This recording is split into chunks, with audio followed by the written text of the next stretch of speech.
Tarling adalah salah satu jenis musik yang populer di wilayah pesisir pantai utara, Pantura, Jawa Barat, terutama wilayah Indramayu dan Cirebon.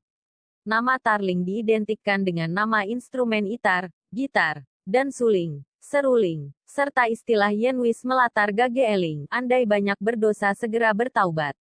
Asal-usul tarling mulai muncul sekitar tahun 1931 di Desa Kepandean, Kecamatan, Kabupaten Indramayu.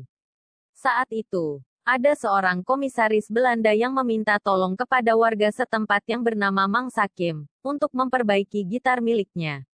Mang Sakim waktu itu dikenal sebagai ahli gamelan. Usai diperbaiki, sang komisaris Belanda itu ternyata tak jua mengambil kembali gitarnya. Kesempatan itu akhirnya dipergunakan Mang Sakim untuk mempelajari nada-nada gitar, dan membandingkannya dengan nada-nada pentatonis gamelan.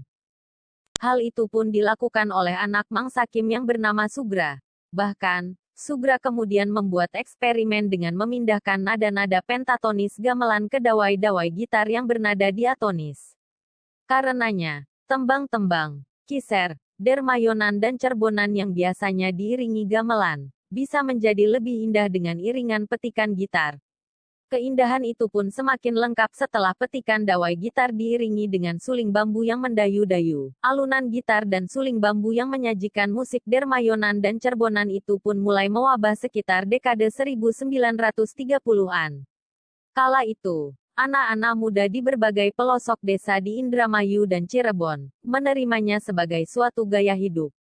Tren yang disukai dan populer, dijondol atau ranggon anak muda suka memainkannya, seni musik ini mulai digandrungi. Pada 1935, alunan musik tarling juga dilengkapi dengan kotak sabun yang berfungsi sebagai kendang, dan kendi sebagai gong. Kemudian pada 1936, alunan tarling dilengkapi dengan alat musik lain berupa baskom dan ketipung kecil yang berfungsi sebagai perkusi. Sugra dan teman-temannya pun sering diundang untuk manggung di pesta-pesta hajatan, meski tanpa honor. Biasanya, panggung itu pun hanya berupa tikar yang diterangi lampu petromax, saat malam hari. Tak berhenti sampai di situ, Sugra pun melengkapi pertunjukan tarlingnya dengan pergelaran drama. Adapun drama yang disampaikannya itu berkisah tentang kehidupan sehari-hari yang terjadi di tengah masyarakat.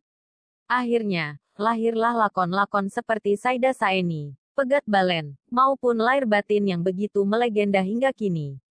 Bahkan, lakon Saida Saeni yang berakhir tragis, selalu menguras air mata para penontonnya. Namun yang pasti, nama tarling saat itu belum digunakan sebagai jenis aliran musik.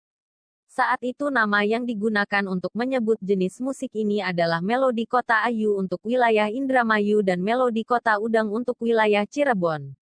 Dan nama tarling baru diresmikan saat RRI sering menyiarkan jenis musik ini dan oleh Badan Pemerintah Harian, saat ini DPRD, pada tanggal 17 Agustus tahun 1962 meresmikan nama tarling sebagai nama resmi jenis musiknya. Tapi satu hal yang pasti, seni tarling saat ini meskipun telah hampir punah. Namun, tarling selamanya tidak akan bisa dipisahkan dari sejarah masyarakat pesisir Pantura. Dikarenakan tarling adalah jiwa mereka, dengan ikut sawer ke atas panggung atau sekedar melihatnya, dan mendengarnya seolah mampu menghilangkan beratnya beban hidup yang menghimpit. Lirik lagu maupun kisah yang diceritakan di dalamnya, juga mampu memberikan pesan moral yang mencerahkan dan menghibur.